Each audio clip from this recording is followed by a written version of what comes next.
So ఇప్పటి వరకు ఎవరికైతే ఇందిరమ్మ ఇల్లు వచ్చి ఆల్రెడీ ఉంటున్నారో, అంటే ఇంతకు ముందున్న ప్రభుత్వం వచ్చినప్పుడు ఎవరైతే ఆల్రెడీ ఇచ్చిన డబుల్ బెడ్రూమ్ హౌసెస్లో ఉండి మళ్ళీ ఏంటి అప్పటి మందం ఎంక్వైరీ వచ్చే మందం ఉండి తర్వాత వాళ్ళు వెళ్ళిపోతున్నారు కదా. సో అట్లాంటి వాళ్ళను ప్రభుత్వం అయితే ఒక చిన్న ఆలోచనతో అనర్హుల లిస్ట్ అయితే ఏర్వేత చేస్తుంది. అంటే అనర్హులను తీసేస్తున్నారు అన్నమాట. ఎవరికైతే అర్హులు అంటే అక్కడనే ఉండి వాళ్ళు ఆ హౌస్ని యూజ్ చేసుకుంటున్నారో వాళ్ళనే ఉంచుతున్నారు. ఇంకా టెంపరీగా ఎంక్వైరీ మందం వెళ్ళొచ్చే వాళ్ళని ఎలా వీళ్ళు తొలగిస్తున్నారు అనేది ఈ వీడియోలో మీకు షేర్ చేస్తాను. ఎందుకంటే ఇప్పటివరకు ఎవరికైనా హౌస్ వచ్చి మీరు అక్కడ ఉండకపోతే మాత్రం అలర్ట్ అవ్వండి. చాలామంది హౌసెస్ అయితే ఇంకా బ్లాక్ చేశారన్నమాట. వాళ్ళని అక్కడి నుంచి వెళ్ళగొడుతున్నారన్నమాట ఉండకపోతే. సో అంటే అర్హులు కరెక్ట్గా వాళ్ళు అర్హులా కాదా అన్నది మన ప్రభుత్వం జస్ట్ కరెంటు బిల్లుతో అయితే ఎంక్వైరీ చేస్తున్నారు. సో ఇంకా ఎందుకంటే ముందే ఇన్ఫర్మేషన్ వెళ్ళి ఇప్పుడు ఇందిరమ్మ ఇల్లు గురించి ఇన్ఫర్మేషన్ ఎంక్వైరీ చేస్తున్నాను. ఫస్ట్ వాళ్ళకి ఇన్ఫర్మేషన్ వెళ్తే అప్పటి మందం ఒక 1 వీక్ మందం అక్కడ ఉండి మేనేజ్ చేస్తున్నారన్నమాట. సో అలా కాకుండా ప్రభుత్వం మంచి ఆలోచనతో అనర్హుల లిస్ట్ అయితే మొత్తం మొదలు పెట్టిందన్నమాట. సో దాని గురించి ఈ వీడియోలో మీకు క్లియర్గా చెప్తాను. ఎవరైతే ఇంకా హౌస్ వచ్చి ఇంకా అక్కడ ఉండకపోతే ఈ వీడియో వాళ్ళకి తప్పకుండా యూజ్ అవుతుంది. అలాగే ఇట్లాంటి ఎంక్వైరీ చేస్తే మాత్రం ఇంకా కొత్త వాళ్ళు ఎవరైతే అప్లికేషన్ చేసుకున్నారో వాళ్ళందరికీ అనర్హులను తీసేస్తే చాలా ఫ్లాట్స్ కాలవుతాయి. వాళ్ళందరికీ మనకు సొంత ఇల్లు వచ్చే ఛాన్స్ అయితే ఉంటుంది. ఎవరైతే వెయిట్ చేస్తున్నారో ఇందిరమ్మల కోసం లిస్ట్ 2 వాళ్ళ కోసం అయితే ఈ వీడియో మస్తు యూజ్ అవుతుంది. సో ఫుల్ వీడియో వాచ్ చేయండి. సో తెలంగాణలో డబుల్ బెడ్రూమ్ ఇళ్ల కేటాయింపులో జరిగిన అక్రమాలను వెలికి తీసేందుకు ప్రభుత్వం అయితే మంచి ప్లానింగ్ అయితే వేసిందనమాట.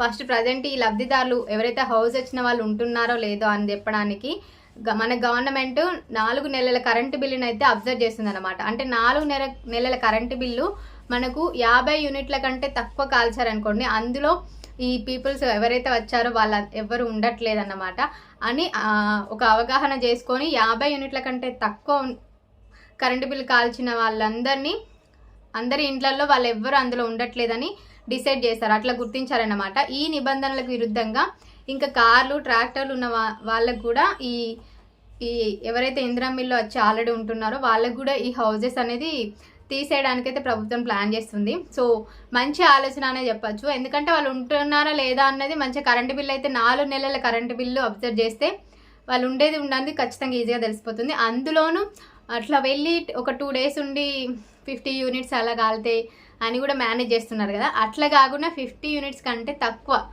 కరెంటు బిల్ కాలితే మాత్రం ఇంకా వాళ్ళందరూ అనర్హులు అని ప్రభుత్వం అయితే డిసైడ్ చేస్తుంది. ఇట్లా మొత్తం ఎంక్వైరీ అయితే స్టార్ట్ చేసింది. సో అందరూ లిస్ట్ 2 వాళ్ళకి ఎప్పుడెప్పుడు ఈ ఇందిరమ్మ ఇల్లు ఇస్తారా అని చాలామంది వెయిట్ చేస్తున్నారు కదా. ఇప్పుడు ఈ లిస్ట్ అంతా ఫిల్టర్ చేస్తారు, చాలామంది అందులోకి వెళ్ళిపోతారు. సో నిజంగా అర్హులే మాత్రం వాళ్ళకు ఉంటుంది. అనర్హులు ఎవరైతే ఉన్నారో వాళ్ళందరినీ తీసేసి మళ్ళీ ఇప్పుడు ఎవరైతే అప్లికేషన్ చేసుకున్న వాళ్ళందరికీ ఇందులో నుంచి కూడా కొన్ని ఫ్లాట్స్ ఇచ్చే ప్లాన్ చేస్తుంది మన గవర్నమెంట్ అయితే. చాలా మంచి ఆలోచన అని చెప్పచ్చు. ఎందుకంటే ఎవరైతే ఇల్లు కోసం వేధిస్తున్నారో సొంత ఇంటి కోసం చూసే వాళ్ళ కాల నెరవేరుతుంది. రెంట్ కట్టుకునే భారం అనేది తగ్గిపోతుంది అనమాట. సో మంచి ఆలోచన అని చెప్పచ్చు. అట్లనే అర్హులైన వాళ్ళందరికీ ఇల్లు ఇచ్చే ఛాన్స్ సో త్వరలోనే మనకు ఈ ఆప్షన్ అయితే అంటే ఈ ఫ్లాట్స్ అయితే ఇచ్చే ఛాన్స్ ఉంది అని నేను అనుకుంటున్నా. లిస్ట్ 2 వాళ్ళకు చాలామంది కామెంట్స్లో షేర్ చేస్తున్నారు. మాది కూడా ఇంకా పెండింగ్ ఫర్ ఎంపీడీఓ ఆఫీస్ అని ఉందని. ఇంకా అందరికీ అక్కడనే ఉంది, బట్ రీవెరిఫికేషన్ అయితే జరుగుతుంది. సో నాకు రీసెంట్గా జరిగిందని ఒక వీడియోలో షేర్ చేశాను. ఇంకా వీడియో చూడకపోతే ఎవరైనా వెళ్ళి చూడండి. సో రీవెరిఫికేషన్ జరుగుతుంది కాబట్టి మీరు ఫస్ట్ ప్రజాపాలన అప్పుడు ఏదైతే మొబైల్ నెంబర్ ఇచ్చారో దాన్ని యాక్టివ్లో ఉంచుకోండి. అండ్ లిస్ట్ 2 వచ్చిన వాళ్ళందరూ Aadhaar card, ration card, income certificate, caste certificate, ఇంకా voter ID, next family members అందరూ ఆధార్ కార్డ్ జిరాక్స్లు అన్నీ ఒక సెట్ అయితే రెడీ చేసి పెట్టుకోండి. సో క్యాస్ట్ నేను మొన్న వీడియోలో చెప్పలేను, మర్చిపోయినా. క్యాస్ట్ నెంబర్ కూడా అందులో వేసుకుంటున్నారన్నమాట. బ్యాంక్ అకౌంట్ నెంబర్ కూడా వేసుకుంటున్నారు. సో ఇలా మీరు ఎవరైతే హౌజెస్లో ఉంటున్నారో వాళ్ళు కనుక 50 యూనిట్ల కంటే తక్కువ కరెంటు బిల్లుని కాల్చితే వాళ్ళందరినీ అనర్హుల కిందికి వేస్తున్నారు. కాబట్టి ఎవరైనా వచ్చిన వాళ్ళు ఇంకా హౌస్ని యూజ్ చేసుకోకపోతే వెళ్ళి అందులో ఉండండి. కానీ ఇప్పటికీ ఉన్న వేస్టే. మీరు 4 నెలలు కంటిన్యూగా ఉంటేనే ఆ హౌస్ అనేది మీరు ఉండవలసిందని అర్హులని డిసైడ్ చేస్తుంది ప్రభుత్వం. సో ఇంకా కార్లు లేదా ట్రాక్టర్స్ ఉన్నా కూడా వాళ్ళకి అనర్హుల కిందికి వేస్తుంది. సో మహేశ్వరం నియోజకవర్గంలో నిర్వహించిన తనిఖీల్లో మాత్రం 165 మంది లబ్ధిదారులకు సొంతంగా కాలు ట్రాక్టర్లు ఉన్నట్లు గుర్తించారు. ఇలా ప్రభుత్వం అయితే డిపార్ట్మెంట్ మొత్తం ఎంక్వైరీలో ఉంది కాబట్టి అందరినీ తీసేస్తుంది. హౌసింగ్ బోర్డు కార్యాలయం వద్ద ఆందోళనకు దిగారు. పాత ప్రభుత్వం హయాంలో తమకంటే సంపన్నమైన వారికి కూడా ఇల్లు ఇచ్చారని. సో వాళ్ళు ఇప్పుడైతే ఇంకా ర్యాలీ అయితే చేస్తున్నారు, అంటే ఏమంటాం నిరసన చేస్తున్నారు. ఇంకా వాళ్ళకు ఆల్రెడీ అన్నీ ఉన్న వాళ్ళకు కూడా వచ్చాయని చెప్పి. బట్ ఇందులో ఇంకా అందరూ మిక్సింగ్ అయిపోయారని నేను చెప్తా. ఒరిజినల్ అంటే ఇల్లు లేని వాళ్ళు ఉన్నారు, అందులో ఇల్లు 2-3 ఇల్లులు ఉన్న వాళ్ళు కూడా ఉన్నారు.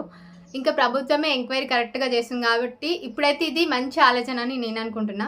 సో మీకు ఈ ఐడియా ఎలా అనిపించింది? కరెంటు బిల్లుతో చెక్ చేస్తున్నారు కాబట్టి పక్కా వాళ్ళు ఉండకపోతే మాత్రం ఇంకా ఆ హౌస్ మంచిగా ఈ కొత్త అప్లికేషన్ చేసుకునే వాళ్ళకైతే యూజ్ అవుతుంది. సో ఇంకా ఏమంటాం అది గుర్తుకట్టలేదు నాకు.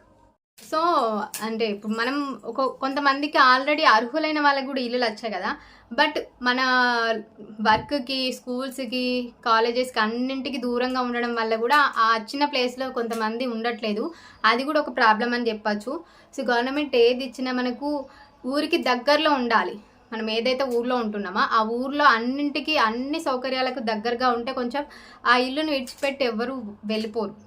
అదొకటి గవర్నమెంట్ అర్థం చేసుకోవాలి. అంటే ఇప్పుడు ఈ ఎంక్వైరీ చేస్తున్నారు కానీ అట్లా కూడా కొంతమంది ఇల్లు విడిచిపెట్టి వెళ్ళిన సిచ్యువేషన్స్ ఉన్నాయి. ఎందుకంటే ఇంకా బస్ ఛార్జెస్, ఆటో ఛార్జెస్ చాలా ఎక్కువ అయిపోతున్నాయి అని చెప్పి ఆ ఇల్లు విడిచిపెట్టి ఏదైతే వర్క్ ప్లేస్లో ఉంటున్నారో అక్కడికి షిఫ్ట్ అయిన మెంబర్స్ కూడా చాలామంది ఉన్నారు. సో అట్లా కూడా కొంచెం ఇబ్బంది అవుతుంది. బట్ ఇంకా ప్రభుత్వం ఇంకా ఎంక్వైరీ చేస్తుంది కాబట్టి వాళ్ళు ఎట్లా చూస్తున్నారు చూడాలి. ఇంకా ఇవన్నీ కాలైతే మాత్రం తప్పకుండా మనకి లిస్ట్ 2 వాళ్ళందరికీ ఇల్లులు అయితే వచ్చేస్తాయి. ఇది వాళ్ళ వీడియో మీకు నచ్చింది, యూస్ఫుల్ అవుతుంది అనుకుంటున్నా. మీ అభిప్రాయం ఏంటో కూడా నాకు కామెంట్ బాక్స్లో షేర్ చేయండి. అలాగే మీకు ఇంకా ఏం డౌట్స్ ఉన్నా కూడా కామెంట్ బాక్స్లో తప్పకుండా షేర్ చేయండి. నేను క్లారిఫై చేస్తాను, వాటిపైన ఇంకా వీడియోస్ చేయడానికి ట్రై చేస్తాను. Thank you so much watching. Bye.